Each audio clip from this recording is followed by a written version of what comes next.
Hi, I'm Nixie, and today, because we're in Mermaid, I really thought we ought to look at some Little Mermaid dolls.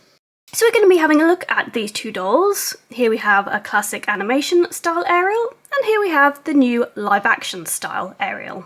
Before we get them out of the boxes, worth noting, this one is all in cardboard packaging, whereas this one it's plastic and then a cardboard back. So inside the Ariel box, we do have this extra sort of cardboard packaging inside, and there's potentially quite a nice background we could use. Just before I get out fully, I want to say I am actually really impressed by this packaging. There were no plastic tags or anything. As you can see, this is like a little bit of paper twirled as the only thing that's holding her in. Otherwise, she was loose with just sort of cardboard bits holding her. So, like I said, good on them for a bit more eco-friendly packaging. So as we've got her out of the box first, let's start with animation version Ariel. So this doll is made by Disney, whereas the other one is made by Mattel, who make Barbie as well. Price-wise, I got her for just under £15 on Amazon.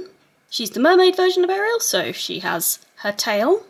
Her face is quite cartoony to reflect the sort of animation style. I'm not sure quite how visible that is, but there is a little mark on her cheek. She has very long red hair, and it does have something in it, I think. Just feels like there's something to help give her these curls. She is wearing a purple glittery top. It does have clear straps, and it velcros in the back. Her tail is green with glittery scale detail, and has netting around the top and for the actual fins.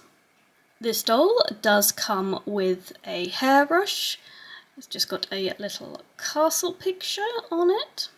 So this doll has movement at the head, at the shoulder, at the elbow, and at the wrist. She also does have movement here at her hips, and then nothing for her legs. My initial thoughts are that this is quite a pretty doll. It's nice that she's got the movement in the elbows and wrists. And whilst I'm not as keen on the cartoony face, I do appreciate that it's done to make her look like the animation version. One slightly annoying thing is the glitter is going everywhere, and I'm never a big fan of that. Now I did take off her tail just to see what her legs were like. It's made of a more rubbery material compared to the solid plastic of her arms and body. It is also worth noting that this tail did not really want to come off or go back on. It doesn't have much stretch, so it was quite difficult. For the price point, I do think you're getting quite a good doll, considering she's got the extra articulation, and she is a nice looking doll. So moving on, just before I finish getting the live action doll out of the packaging, just want to show you, apart from obviously the plastic frontage, got all these sort of things holding her hair, and she does have plastic tags, you see one there, that go between the cardboard and into her head, which personally I always hate having to cut close to her hair to remove those. And here she is out of the box. Now she did also have a tag in each side of her dress to hold it to the packaging, so again, very annoying. Like I said, I must say the classic animation Ariel from Disney does win on packaging. I was actually really impressed with it. So this is an on-land Ariel doll. Now I did choose this one over the one with the tail that was at the same price point, so I paid just over £20 on Amazon for her. And I picked her because I wanted the legs. The one with the tail, it's a plastic moulded tail, and yeah, like I said, I wanted the legs, I wanted a proper doll body. Now I do know there is one with a material tail that you'd be able to take off, but that doll was a lot more expensive because it was a deluxe version doll. Plus I do think this dress is pretty, so I had no issues getting this version. So being made by Mattel, she does have a face that looks a lot more like Barbie. As you can hopefully see, it is a touch pixelated, so they haven't done quite as clear a print on her face. So she is designed to look like the live-action Little Mermaid, who's played by Halle Bailey. Which is why, as you can see, they've given her this little birthmark, so that she properly reflects the actress who is playing Ariel. So she does have two types of hair. You've got these, which feel a bit like wool, to be sort of twists, and then your more like standard Barbie hair, that feels quite soft actually, and it's got this pretty wave into it. For a doll, I do sort of worry that it's going to make it harder to brush her hair, because obviously you don't want to catch these strands if you were like going through it with a brush. So yeah, maybe a little bit more awkward as a doll, this hairstyle. Just another note on her hair, she does have these painted sort of edge details at the top. You know, part of me kind of wonders, did they originally want to do the live action Ariel's hair like all like this, but then someone pointed out that loose hair, there's something like really aesthetic about it in water, you know, just the way it flows, and so they compromised doing both. I don't know, it just seems quite an unusual like choice, but kind of cool. So the dress I do think is really pretty. I love this colour. She's got at the top this fine netting, which is also on the sleeves.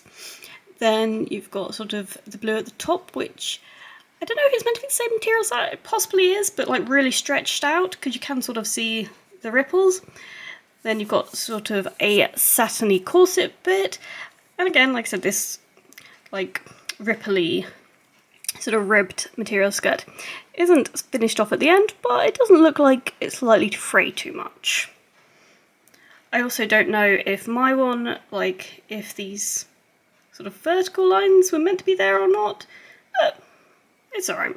So for the shoes, she is wearing sandals, and interesting for a Mattel doll, her feet do look a little bit bigger than standard Barbie. I don't know. Yeah. I don't know, I just think that looks slightly bigger than a standard Barbie foot there. So just a quick look, and yeah, her feet are considerably bigger than a Barbie foot, which, like I said, just interesting that Mattel would bother doing different size feet. Not sure why. So by way of articulation, her head moves, her arms move, and her legs move. So putting them side by side, and the first thing you can see is animation Ariel is a lot taller. So she's actually the size of a standard Barbie, whereas live action Ariel, they've done her the size of a sort of petite Barbie, which I think actually makes sense because Ariel's only meant to be 16, so to have her a little bit shorter feels right. So how do the two compare? Well, starting from the very beginning, box-wise, 100% prefer this doll. It was so much easier to get her out, no real tags, like I said, just that one little bit of twisted paper to hold her hair to her body, but the rest was all cardboard, so big win for that, but that could be a case of Disney versus Mattel, rather than the dolls. Another thing that's always probably going to win on the Mattel side is this doll looks more like a Barbie, and therefore fits in with all my other dolls. So, like, doll-wise, it's going to be this doll. Price-wise, obviously Animation Ariel wins. She was cheaper, and you get a more articulated doll for your money. However, the live-action dolls, they obviously have only just been released because the film is still not yet out, and their price point could come down. Now, if you did want to add a bit more articulation to this doll, I think there are supposedly a couple of options that people used, but if you want to keep her the same sort of height and be petite, then the petite doll in the latest Wave 3 of the Looks dolls suits her skin tone. Looking at their faces, I think Animation Ariel wins, just because she's got a clearer printed face than live action Ariel. Outfit-wise, I know it's not really a fair comparison, considering one's in the mermaid getup and one's in the land getup, but I'm obviously going to have to go for this doll because glitter is not my friend. And I haven't looked closely, but I think maybe the one that does come with the material, like bra and tail, I think it's not glittery. I'm hoping it isn't on the Mattel version, so she would still win in that situation. So which doll in general wins to me? Now, I have a soft spot for Animation Ariel because it was my favourite Disney movie growing up. I did have an Ariel and Eric doll when I was younger, so there is something about the classic animation that I'm always going to be drawn to. However, because I like Barbie, this doll's got to be my winner today. She obviously is going to fit in with the rest of my Barbies, and I do think she is cute. I love this outfit. Like, her hair is really soft. I like that.